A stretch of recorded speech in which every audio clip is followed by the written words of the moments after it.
Aduh, ada berita kemarin Nias jadi provinsi, membahas Nias menjadi provinsi. Aduh, kadang gue mimpi di siang bolong. Aduh, astaga.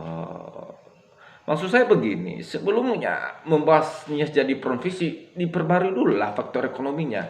Jangan kan itu harga karet aja udah begini, boro-boro jadi provinsi. Gitulah. Itu contoh dekatnya. Jadi provinsi, pabrik aja nggak ada. Sumber daya kita, rempah-rempah kita ekspor. Maksud saya dibahas dulu ekonomi ini dulu, baru kalau udah mantap, baru bahas ini diajukan provinsi harus jadi provinsi.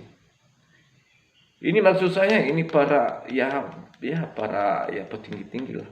Diperbarui dulu dari harga karet, contohnya dari hasil alam kita ya, kalau bisa kita bisa kelola, karena parah bosku kalau kita jadi provinsi nggak bisa kita kelola sendiri ya, kita ekspor aja apa ya bosku ya, mungkin kalian paham nggak, boro-boro jadi provinsi. Kadang gue mimpi di siang bolong ya. Ya maksud saya begini, boleh-boleh saja kita syukurin itu ya. Lahan juga kalau dia sudah jadi provinsi ya banyak lowongan-lowongan kan. Tapi maksudnya apakah cukup penghasilan daerah? Sudah kan